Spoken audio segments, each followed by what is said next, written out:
Bonjour à tous, bienvenue dans un nouvel épisode de votre rendez-vous quotidien, le 18h de Télé Nantes. Ce soir, j'ai deux missions, vous donner envie de voir le très beau documentaire Gros sur mon cœur et aussi vous dire tout ou presque sur les abeilles sauvages.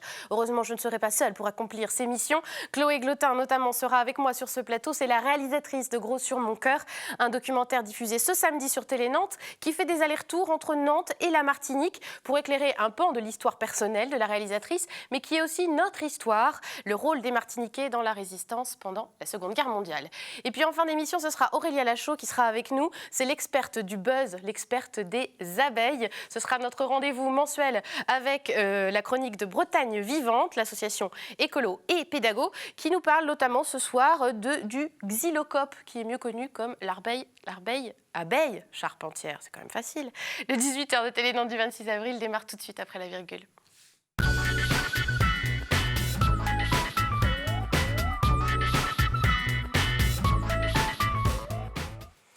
Et pour parler de ce documentaire Gros sur mon cœur à voir ce samedi sur Télé Nantes, j'accueille trois invités autour de ce plateau. Bonsoir. Merci d'être avec nous. Chloé Glotin, vous êtes la réalisatrice de Gros sur mon cœur. Vous êtes venue avec votre cousin, qui est Noé Parpé, qui est aussi donc un petit-fils de résistant martiniquais, et Victor Blandy aussi qui est avec nous, bonsoir, de l'association des Antillais Guyanais de Loire-Atlantique, qui a bien connu ces anciens combattants dont on va parler ce soir. Donc je le disais, un documentaire qui date de 2011, qui fait à peu près 1 heure, que vous pourrez voir ce samedi sur Télé Nantes. C'est votre quête familiale, en fait, ce documentaire sur les traces de votre grand-père, qu'on voit à l'image, Maurice René Prudent, qui est venu s'installer à Nantes après la guerre. Une enquête aussi qui vous a conduit en Martinique, avec en toile de fond son combat, qui est aussi devenu le vôtre, qui est la reconnaissance des dissidents antillais comme résistants. Ils sont un peu les oubliés de la Seconde Guerre mondiale. Votre grand-père, vous l'avez assez peu connu, puisqu'il est décédé quand vous aviez 8 ans. Vous dites même dans le documentaire que vous avez pris conscience qu'il était martiniquais au moment de son enterrement, finalement. Et il y a eu un moment déclencheur aussi pour lancer cette enquête sur lui, sur son histoire. Ça a été la découverte d'une lettre. Oui, alors il y a eu plusieurs étapes. Alors d'abord, c'était Maurice René Prudent. Qu'est-ce que j'ai dit Pardon. René, peut-être Maurice René Prudent, excusez-moi. Il y a eu plusieurs étapes, en fait. Non, alors, bon, quand je savais que mon grand-père était martiniquais, mais ce que je dis dans le film, c'est que je n'avais pas vraiment conscience qu'il était noir, en fait. C'est-à-dire que pour moi, c'était mon grand-père, quoi. Et ce dont j'ai pris conscience, c'est qu'il venait d'ailleurs. Oui. Ensuite, ce qui a déclenché l'envie de faire ce film, j'étais depuis longtemps... ça a été d'ailleurs la première motivation de quasiment mon premier film il y a une vingtaine d'années, c'était de faire un film sur ce grand-père venu d'ailleurs. Mais personne vraiment dans ma famille ne pouvait me dire comment, pourquoi il venait d'ailleurs. Il avait fait la guerre, c'est tout. Et en fait, beaucoup plus tard... beaucoup d'informations au sein de la famille sur le parcours de ce grand-père. Non, parce qu'il en a peu parlé. En réalité, il en a peu parlé parce que d'abord, les gens parlaient peu de la Seconde Guerre de manière générale. Et puis aussi, je pense que ce manque de reconnaissance de la part de l'État français, en fait, a fait qu'à un moment, il n'en a plus parlé. En fait. Je pense qu'il y a un peu de tout ça. Et puis en fait, j'ai entendu... Alors, je m'intéressais à cette culture martiniquaise beaucoup. Dans la famille, on est très nombreux, les petits-enfants. Parce qu'il a eu 10 enfants. Il a eu 10 enfants, et donc nous sommes 17 petits-enfants. Alors après, l'intérêt à ces origines-là, ma grand-mère était du Finistère, donc certains se sentent plus bretons du Finistère, d'autres ont plus d'attirance vers la Martinique, on va dire. C'est 2 identités fortes, en tout cas. C'est ça. Je pense qu'ils ne se sont pas rencontrés totalement par hasard. C'est ça.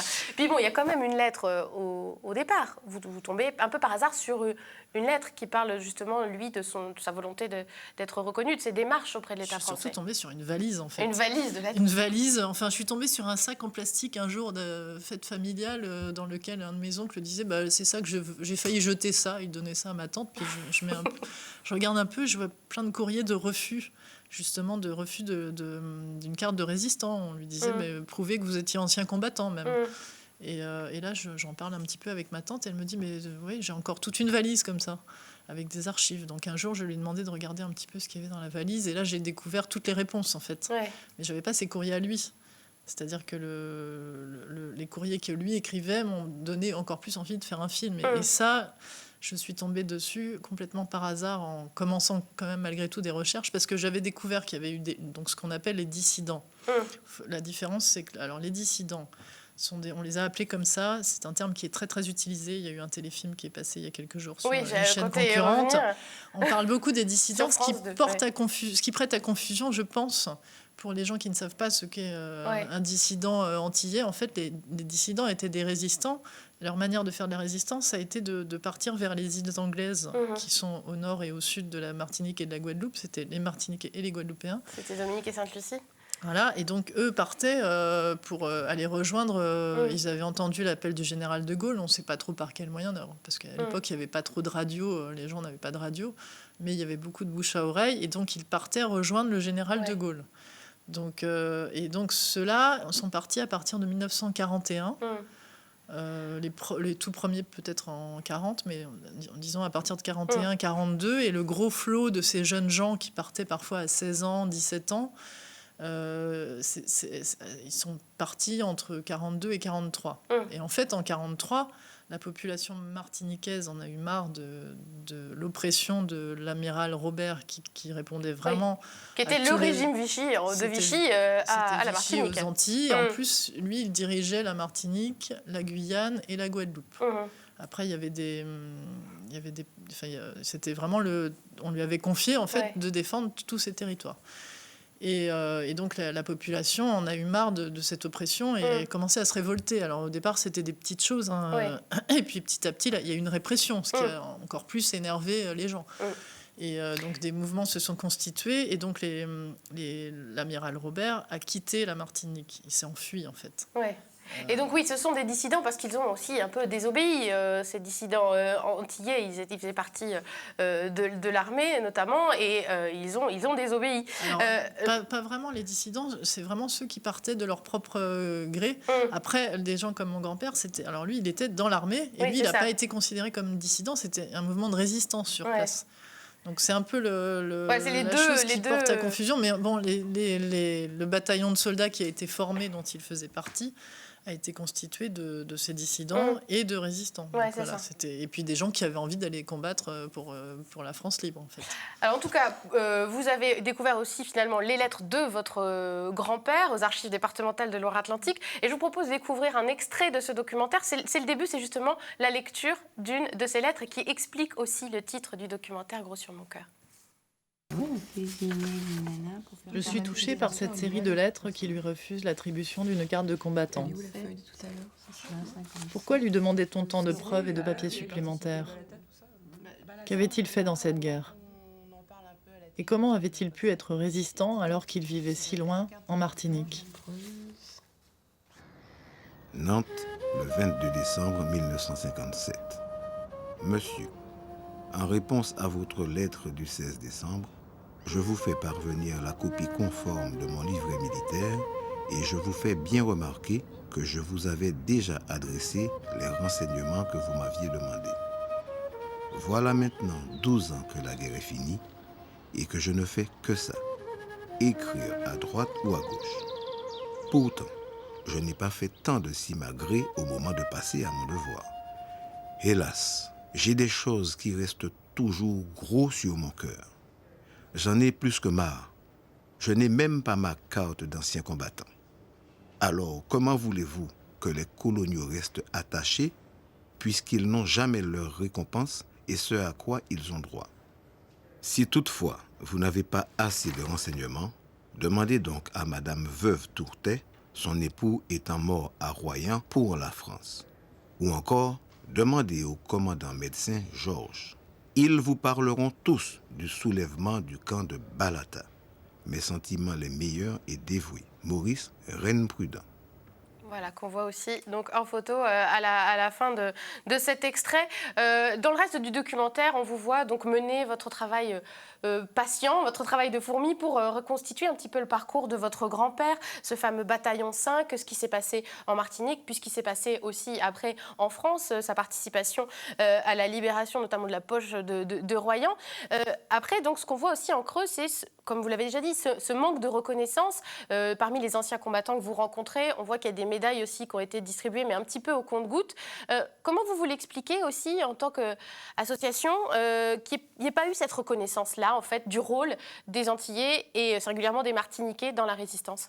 Eh bien, effectivement, du temps de ma présidence de cette association de 90 jusqu'à 2012, il y a une certaine recherche et une certaine demande et des écrits pour que ces combattants de la France libre soient reconnus.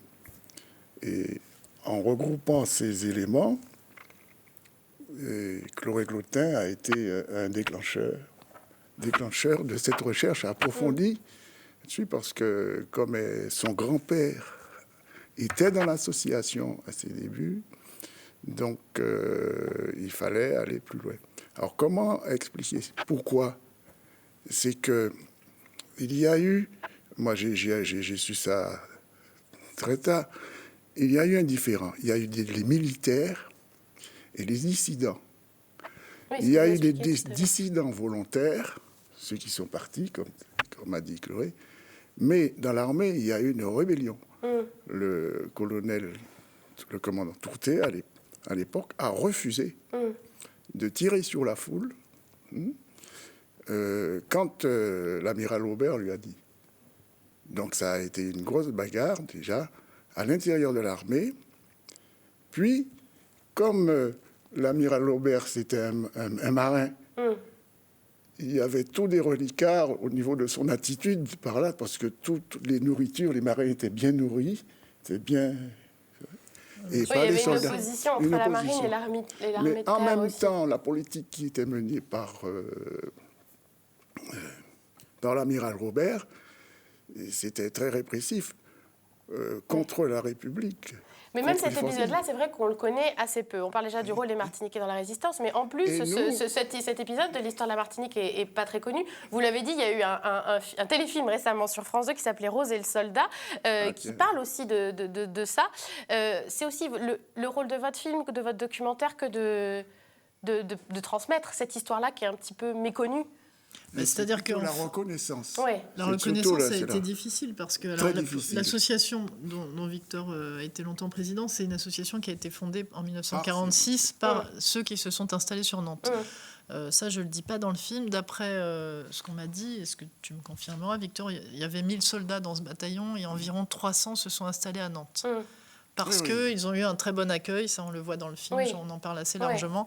Ils ont eu un très bon accueil, les femmes, beaucoup de femmes sont tombées très amoureuses de ces beaux soldats.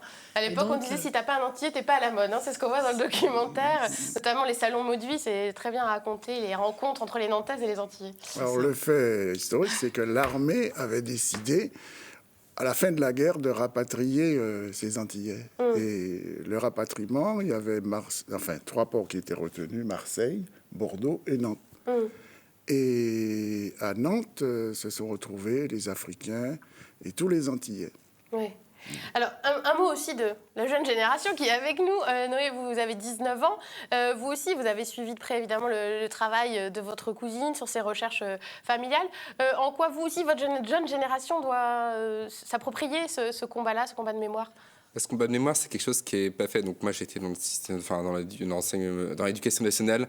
Donc au niveau des cours d'histoire, tout cet épisode-là, donc que ce soit même les révoltes, que ce soit le fait qu'un amiral ait refusé de tirer sur la foule, ça on n'en a jamais entendu parler. Tous les oubliés, donc tous ceux qui ont quitté volontairement la Martinique pour venir en France, pour défendre la France, on n'en a pas entendu parler. C'est quelque chose qu'il faut, c'est quelque chose qu'il faut faire, c'est vraiment un devoir de mémoire. Et enfin, comme on a dit, comme a dit Chloé, ça a été très dur d'avoir la reconnaissance qu'il voulait, la reconnaissance qu'il méritait tout simplement. Puis moi, de fait, je suis né dans cette famille, j'ai toujours eu au-dessus de moi, dans la salle de séjour, la photo de ma grand-mère et de mon grand-père. Donc ma grand-mère qui vient du Finistère, qui était très blanche, et mon grand-père, donc martiniquais, qui était noir. Et du coup, ça m'a fait poser des questions directement. C'est quelque chose que moi, personnellement, j'ai posé des questions, mais des personnes lambda, entre parenthèses, qui n'ont pas cette histoire familiale-là, Ouais. Ils sont pas au courant. Et il faudrait que ces questions se répandent à l'ensemble de la population, même si on n'a pas de parents, justement, martiniquais. Donc, c'est le rôle de ce documentaire, évidemment, Gros sur mon cœur, qu'on va pouvoir voir ce samedi à 21h sur Télé Nantes. C'est un moment de mémoire important qui concerne aussi, évidemment, Nantes. On le voit très, très, très largement dans ce documentaire que nous vous recommandons, évidemment, chaleureusement. C'est déjà la fin de notre émission. Ça passe très vite, hein, maintenant, à la télé. Enfin, pas notre émission, non, puisque tout de suite, on parle des abeilles comme promis avec notre chroniqueuse de Bretagne Sauvage De Bretagne Sauvage, je vais me coucher, moi. Les abeilles sauvages de Bretagne Vivante qui nous rejoint tout de suite.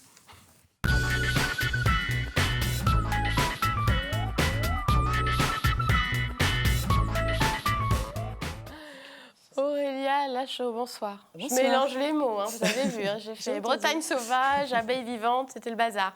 Donc l'association Bretagne Vivante qui vient à peu près une fois par mois sur ce plateau nous parler d'environnement. Et là, ce soir, ce sont les abeilles qui sont au programme. Alors les abeilles sauvages, j'ai bien dit, et qui ne sont pas les mêmes que les abeilles qu'on connaît dans les ruches et qui font du miel, en fait, hein, c'est ça? Voilà, en fait, les abeilles sauvages sont solitaires et du coup, on ne peut pas récolter le miel qu'elles produisent pour nourrir leurs larves. Mais elles en produisent quand même. Mais elles en produisent quand même. Évidemment. Mais oui, il en existe une quantité impressionnante. Alors, il y en a à peu près, je crois, 20 000 au niveau mondial. Et en France, en fait, on estime qu'il y en a à peu près 900, enfin 862 exactement, au dernier dénombrement, recensement des spécialistes de l'Observatoire des abeilles. Donc, vous allez nous faire la liste, une par une, c'est ça, maintenant? Voilà. Les 862, c'est parti. Alors, non, j'ai un petit combien? exemple. 4 minutes. Quelques exemples de ces abeilles l'idée, très c'est différentes. en fait de vous montrer un peu la diversité des abeilles sauvages qu'on peut rencontrer dans nos jardins ou en se baladant dans la nature. Alors, c'est des formes et des tailles, des couleurs assez différentes, en fait, entre l'abeille charpentière, le xylocope violet. Alors, je ne sais pas si on va le voir à l'écran. Voilà, super. Donc, à côté du xylocope violet, on a une abeille mellifère, donc l'abeille domestique qui produit le miel. Donc, vous voyez la différence de taille. Ouais. Après, l'abeille charpentière, on a l'habitude de voir dans nos jardins le bourdon terrestre. Donc le bourdon est une abeille. Le bourdon, en fait, est intégré à la grande famille des abeilles sauvages en France. Les Anglais font la différence. Il y a bumblebee, wild bees et honeybees, en fait, pour l'abeille mellifère. En France, on n'a pas de mot, donc voilà. On est tout le monde dans la famille des abeilles sauvages.